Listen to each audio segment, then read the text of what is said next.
तो व्यास जी, भगवान व्यास जी सवारे फरवा जाता था प्रभात काले। प्रभात काल में व्यास जी घूमने जा रहा था और उन्होंने देखा कि एक शबर जाति का भील कुछ मंत्र पढ़ के खजूर के वृक्ष को नीचे झुका दिया।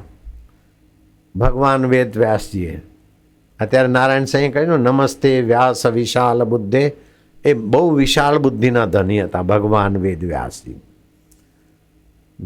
खजूर का पेड़ नीचे झुका मंत्र शक्ति से, तो व्यास देख गए कि इस भील के पास खजूर के पेड़ को झुकाने की मांत्रिक विद्या है।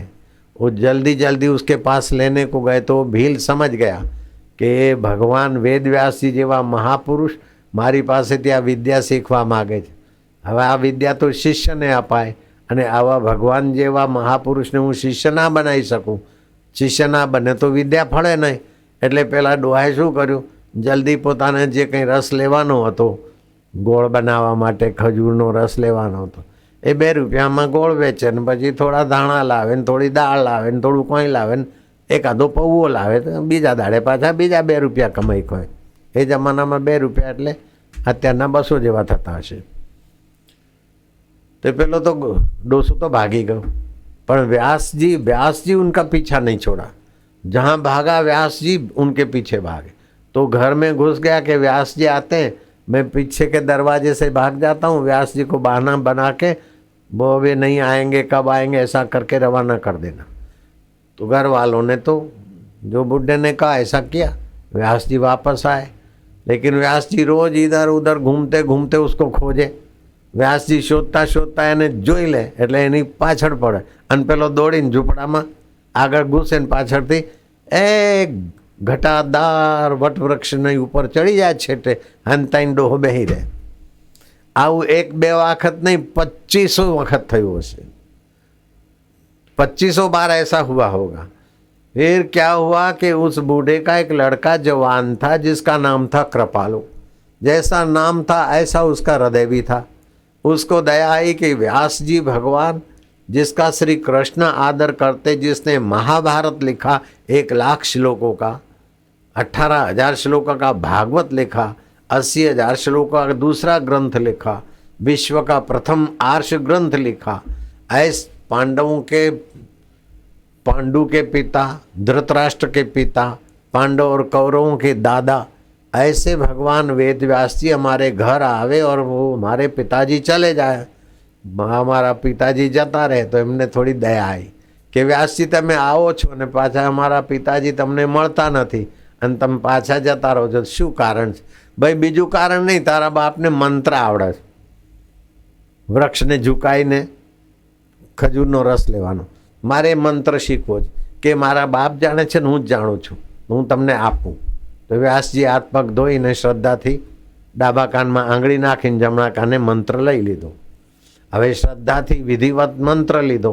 जता जता एमने तो 2 रुपया 2 रुपया की खजूर तो निकालना नहीं था, गुड़ तो पेला नारियल आवे ने त्रापा आपणे कहीए, लीला नारियल न समझा, मोंधा पड़े लोको नारियल नहीं पावता, ए पीवाना नारियल वृक्ष ने मंत्र शक्ति थी नीचे झुकावे ने 2 नारियल लई लीधा। એટલે મંત્રની પરીક્ષા થઈ ગઈ। પેલા ડોસા ઘરે आया कि આજે તમે व्यास સાથે શું વાતો કરતા હતા, व्यास भगवान के साथ क्या बातें करते? बोले बापा ये तो मंत्र लेवा माटे आवता था અને તમે પાછલા બાણે જતા રહેતા હતા, મને દયા આવી મેં મંત્ર આપી દીધો કે મેલ મુવા હું ના મંત્ર હાલવો ના પડે ભાગી જતો હતો, તું દોડાયો થયો મોટો ચોંપલો, સમજો છો બેન, મોટો ચોંપલો ઓવા ઓવા કરો, મોટો ચોંપલો થઈને તું ગુરુ બનવા બેઠો। એમને શ્રદ્ધા ના હોય, આવા મહાપુરુષ તારા માટે શ્રદ્ધા ના કરે અને શ્રદ્ધા ના હોય તો મંત્ર ફળે નહીં। જા હમણાં જ જા વેદવ્યાસજીના આશ્રમમાં, હમણાં જ જા, અડી કાઢ, પહોંચરો જજે હો, પાછો આડો અબડો થઈશ નહીં, नहीं तो तारो डो तन घर में नहीं पहवा दे, समझो कि हाँ बापा। तो वेद व्यास जी की सत्संग कर रहे थे।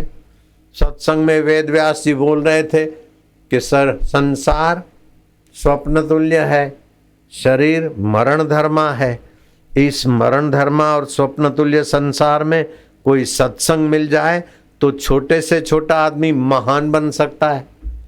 जैसे विश्वामित्र भोगी राजाओं में जैसे राजा होते हैं, नाच गाना देखना, मौज करना, वाहवाही करना, क्या क्या करना, पब्लिक के पैसे गुल छक्के उड़ाना राजाओं का स्वभाव, ऐसे विश्वामित्र करते थे। लेकिन संतों का जीवन देखकर विश्वामित्र संत बन गए। तो विलासी राजा अगर संतों का संग करता है तो भगवान राम और लक्ष्मण उसके चरण चंपी करते हैं। संतों के संग से विलासी राजा भी भगवान तुल्य पूजे जाते हैं, अरे भगवान के गुरु हो जाते हैं। तो इस प्रकार अलग अलग विषय पर, जुदा जुदा विषयों पर ये वेद व्यास जी भगवान कथा करता था, सत्संग। हम जा बहनों ने हम जाए सका ओह कहो काशीबा ओह अमथाबा ओह બાળકોને રમાડી રમાડીને કેમ દૂધ પીવડાવાય એવું છે આ બધું ખાતું. મને એવું બધું આવડે થોડું થોડું. ઓહો. તો વેદવ્યાસ કથા કરતા હતા બહુ ઊંચી, પણ પેલો ભીલના છોકરાને જોયો કે જેણે મને મંત્ર આપ્યો ગુરુતુલ્ય છે, એ ઊભા થયા અને પેલાને લઈને આવ્યા ને વ્યાસપીઠ ઉપર એને આદર સત્કાર કર્યો. એટલે પેલો કહે છે કે અરે નમસ્તે વ્યાસ વિશાલ બુદ્ધે, વિશાલ બુદ્ધિ છે, આટલા લાખો માણસો તમને પૂજતા હોય અને હું એક ભીલનો છોકરો, મારો બાપો 2 રૂપિયા રોજ કમાતો હોય અને એમાંથી થોડો પૌ અને થોડું કોક ને થોડી ઘરની વાનગીઓ, આવા અમારા જેવા માણસને પણ મંત્રના કારણે તમે પૂજો છો. તો જે સંતો પરમાત્મા રસ આપતા હોય, પરમાત્મા જ્ઞાન આપતા હોય, પરમાત્માની ભક્તિ આપતા હોય, પરમાત્માના નામથી આરોગ્ય આપતા હોય, એ મહારસ દાતા સંતનો કેટલો સત્કાર કરી શકાય. અમે 2 રૂપિયાની ખજૂરની રસ પાડવાવાળા માણસ, આવો તુચ્છ મંત્ર, લઠ્ઠાબાજ લોકો પૌવો પીએ તો ઊંઘ આવે, આવા માણસે તમને નાનકડો મંત્ર આલ્યો તો તમે આટલું પૂજન કરો છો. તો જે ભગવાનની ભક્તિનો મંત્ર આપતા હોય, સંયમનો મંત્ર આપતા હોય, વાર તહેવારમાં કઈ રીતે જીવવું એવું જ્ઞાન આપતા હોય, એવા બાપાઓનું ને એવા ગુરુઓનો કેટલો આદર થવો જોઈએ. નમસ્તે વ્યાસ વિશાલ બુદ્ધે ફુલ્લારવિંદે યથપત્ર નેત્ર યેન ત્વયા ભારત તૈલપૂર્ણ પ્રજ્વાલિતો જ્ઞાનમય પ્રદીપ.